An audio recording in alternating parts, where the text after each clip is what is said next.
இன்னைக்குரிய devotion ஆற்றோரங்களில் ஜெபங்கள். அப்போஸ்தலர் 16:13. வேதத்துல ஆற்றோரணங்கள் ஜெபித்த பக்தர்களை பற்றி நம்ம நிறைய படித்திருப்போம். நம்முடைய தனி ஜெபம், கூட்டு ஜெபம், நமக்கென்று குறிப்பிட்ட இடத்துல தொடர்ந்து ஜெபித்து வர நீண்ட நாட்களா தடைப்பட்டு கொண்டிருக்கும் ஆசீர்வாதங்களை கூட நம்ம பெற்றுக்கொள்ளலாம். நம்ம இப்ப 3 ஆற்றோரங்களை பத்தி பார்க்க போறோம்.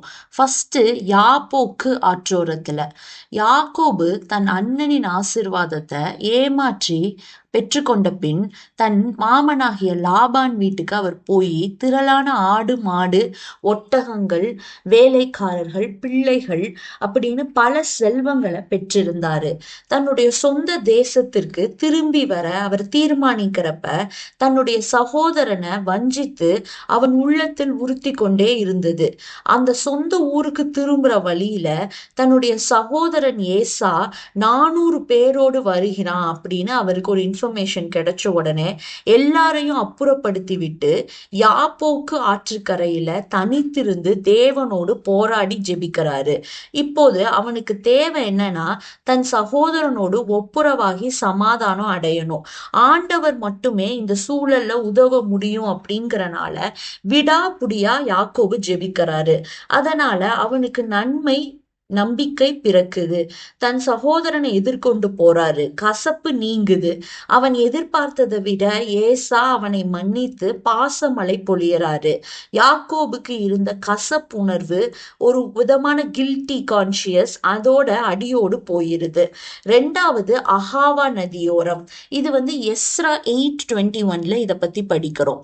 எஸ்ரா தன் குடும்பத்தின் தேவைக்காக, தன்னுடைய பிள்ளைகளுக்காக குடும்பமா ஒரு ஐக்கிய ஜெபத்தை அகாவா நதி அண்டையில உபவாசத்தோடு ஏறெடுக்கிறாரு.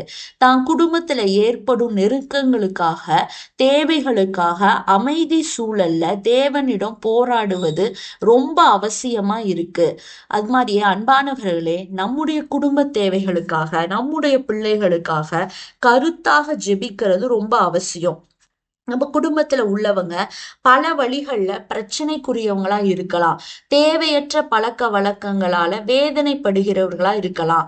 நம்ம குடும்பம் சுபிட்சம் பெறும் என்று விரக்தியோடு இருக்கலாம். எப்ப ஆகும்னு கவலைப்படாதீங்க. நம்முடைய குடும்பத்துக்காக ஜெபிக்கிறப்ப ஜெபம் வீணா போயிடாது. தேவனால் கூடாதது ஒன்றுமே இல்லை. நிச்சயம் நம்முடைய ஜெபத்தை கேட்டு நம்முடைய குடும்பத்துல பெரிய மாற்றத்தை அவர் தருவாரு. மூணாவது பாபிலோன் ஆற்றோரங்கள். சங்கீதம் 137:1 படிக்கிறோம். சியோனை குறித்த பாரம் தாவீதை ரொம்ப அழுத்துது. அவரு தன் நண்பர்களுடன் பாபிலோன் ஆற்றோரங்கள்ல உட்கார்ந்து அழுது ஜெபிக்கிறாரு. சிறைப்பட்ட நிலைமை, பாழாக்கப்பட்ட நிலைமை குறித்தும் தேவனை வெளிப்பட அழுது ஜெபிக்கிறாரு. தாவீது சியோனுக்கு அழுதது போல பரந்த நம் பாரத தேசத்துக்காக பாரத்துடன் ஜெபிக்க வேண்டியது நம்முடைய கடமையா இருக்கு. ஆதிவாசிகள் மத்தியில தேவனை ஏற்றுக்கொண்ட ஒரு வாய் பேச முடியாத ஒரு சகோதரி தினமும் தன் இன மக்களுக்காக, தன்னுடைய தேசத்திற்காக, ஊருக்காக வெளியே உள்ள ஒரு குன்றுல கரங்களை விரித்து வாய் பேச முடியாத நிலையிலும் உபவாசித்து அவங்களுக்கு புரிகிற பாஷையில கதறி அழுது ஜெபிப்பாங்களாம்.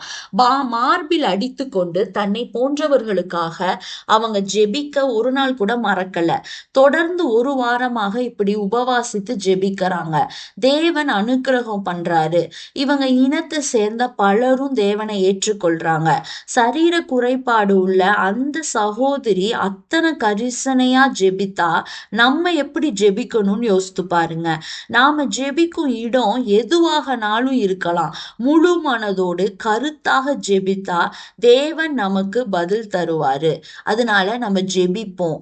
தேவனே, எங்கள் ஜெபத்திற்கு பதில் தாரும். ஆமேன்.